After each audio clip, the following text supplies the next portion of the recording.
you know, where I had some Japanese, you know, little tin toys, you know, about like your finger or something. And then some silver, some water, you know, they used to make those little iron figures, you know, soldiers. In fact, the soldier was like, had on uniforms, First World War, because they had those ladies on. And I would just have little pitch battles, you know, like, and that's, you know, I don't know, I got fascinated with the Orient. So, and that's where I ended up going, you know. And so that's, you know, it just led up to one thing lead to another. And then I began to boast to people's, you know, about, oh, I'm going to do this. And people say, I'd be glad you ain't going to do nothing. You know how kids did, you know. And so, this is recorded now. And so, you know, so that's one thing led to another. And I ended up, you know, when I got 17, I joined the Army. And well, let's talk a little bit. My mother was, you know, she was a single parent. My father had passed, and there was 7 of us, and I'm the oldest. Oh, okay. You can see us there. And so, so you grew up in, I guess it wasn't Ida B. Wells then. It was just that area. No, you can see it from here, Lake Meadows. Oh, Lake Meadows. Yeah, in that area, because, you know, we did a lot of movies. And so that's Lake Meadows area. You wouldn't call it Lake Meadows. You call it Oakwood. But they used to call that area, you know, Lake Meadows area. They named that when they built it. Yeah, so I don't know what it was before Lake Meadows. Yeah, I think it was Oakwood, I believe. So it was 7 of you, 7 brothers and sisters? 7, I'm the oldest. I am the oldest, yeah. And so how'd you get along with your brothers and sisters? we got along fine, you know, but they just outgrew me. When I was 14, them guys took off. Oh, yeah. I mean, they're like 6 feet. Oh, is that right? Yeah, they took after my father for the height, and I took after my mother, me and my sister. And so by then we were living in Michigan, up in Butte County, Michigan, a little small, you know, you drive 10 miles an hour, you through, you know, near Niles, Michigan. What made y'all move there? I said, what made you move up there? Well, when my mother and father went their separate ways, and my father was ill for about 5 years. I mean, he was like not hospital, what they call bedridden, with that arthritis and rheumatism. That's, you know, back then they didn't know what to do with it. So he just started stiffening up. And he spent his last 5 years in a bed, so we had to go there with my mother. They had separated. So she was a single parent, and she remarried. So I had 3 other brothers. Well, I had 2 brothers and a sister from her second marriage, which didn't last but a minute. And so back then, you know, she was living in Michigan with her second husband. And you know, we kept it pretty hard. You know, it was like pretty rough back in them days. And, you know, just to make a living. You know, just to provide for 7 babies. Yeah, so what did she do? What'd your mother do? Well, she managed to, you know what, we, my brother and sister, we talk about that to this day. How the hell did she make it? You know, but she made it. We never was hungry. I know she would do odd jobs, you know, for the white folks, you know.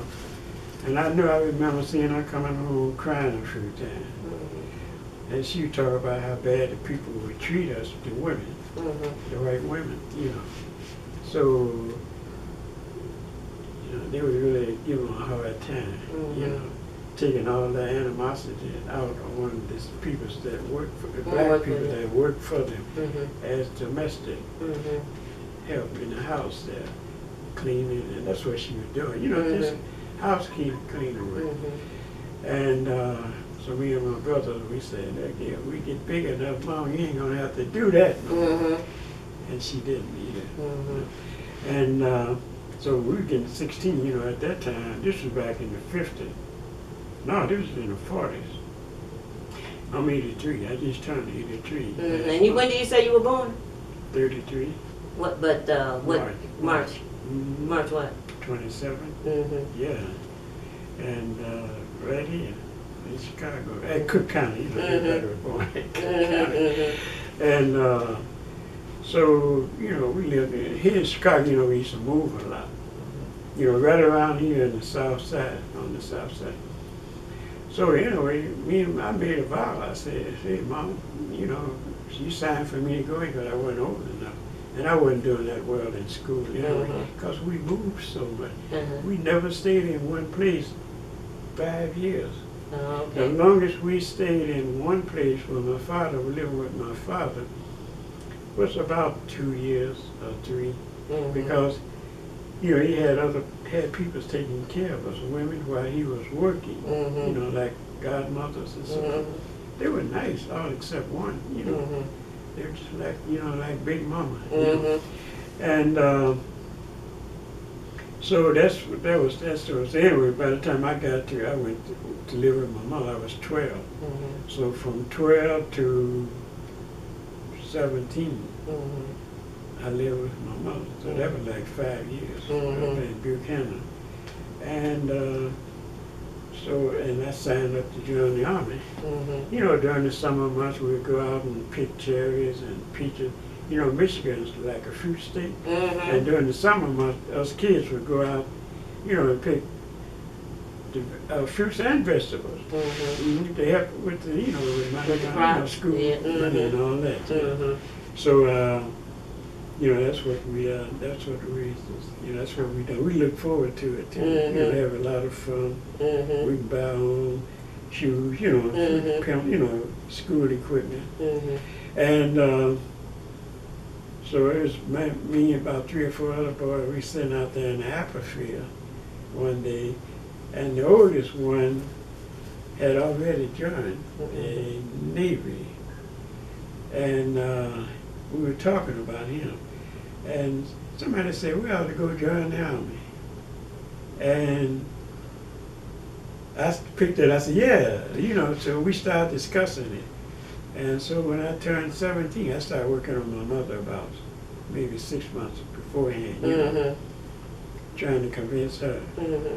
And so at the age of 17, my birthday was on the 27th, she signed.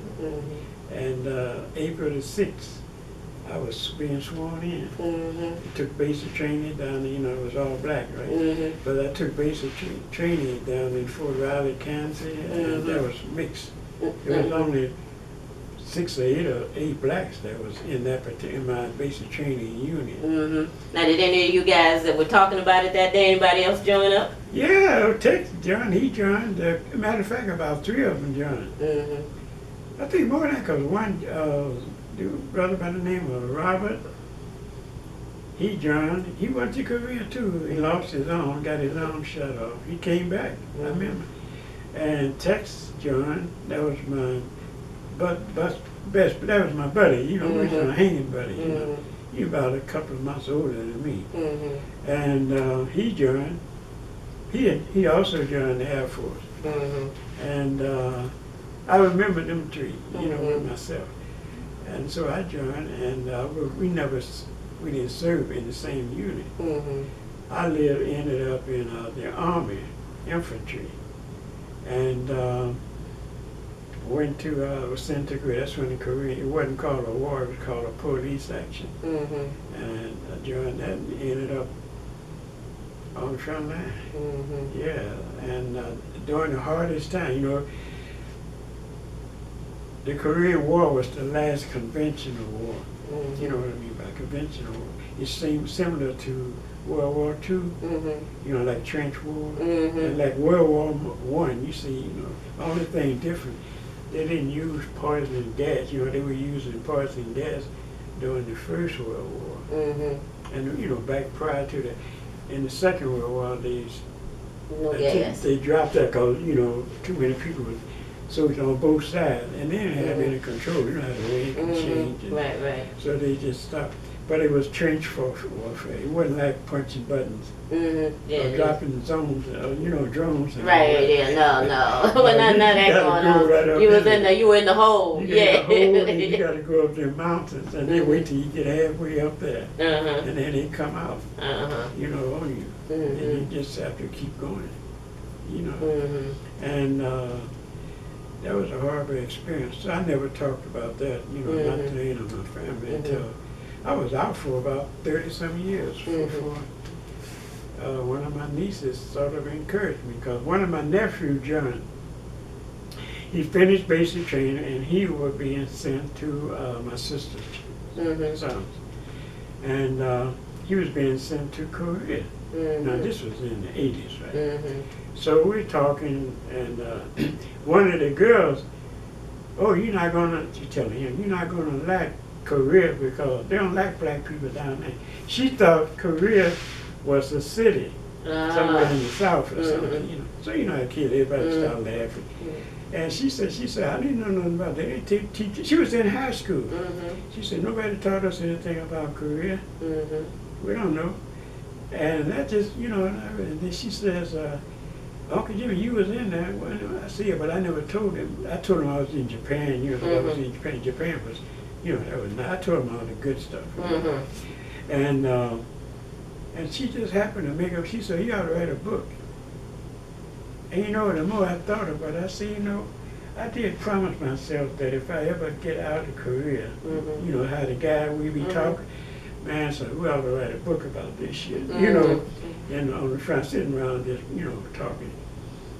And so that popped back in, and I started thinking. And then after I mentioned it to a few other people, everybody agreed, yeah, you should, because, you know, black soldiers don't write about their experience. Only officers. Usually it's an officer, you know, late say a lieutenant, captain, general, and so forth. But never from the enlisted man. From an infantry man's point of view. Right. So I started working on it, and that's when I met Barbara, Barbara Kinsey. And no, I met her when I was working on this one. But anyway, that's when she was, you know, before she got independent, you know, I mean, one entrepreneur. And so anyway, you know, I said, that's a good idea. So I started, it took 3 years. Yeah, because I started and stopped and started and stopped. Then I had to find people to type for me, and, you know, all that. And the same thing with that, you know, the African one too. So what's the Army one called, or the Korean one called? Well, I got a publisher for it. I'll show you the book. Okay. And the title is, What's the Coming Ever Done to Black People? Oh, okay. Yeah. And, grab that tea for me out of the microwave too. Huh? Grab that tea out of the microwave. Oh yeah, okay, yeah, well, I forgot about that. Got to go in on that. You want sugar in it then?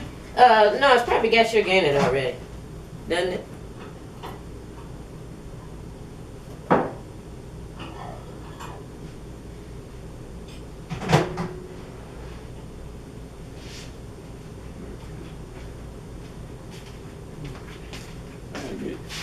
I made me some coffee. Okay. Yeah. It's over. You can sit it down, I guess. You sure don't want sugar or some cream? Let me see. It's coffee, yeah. Oh, no, I'm good. Yeah, so where were we?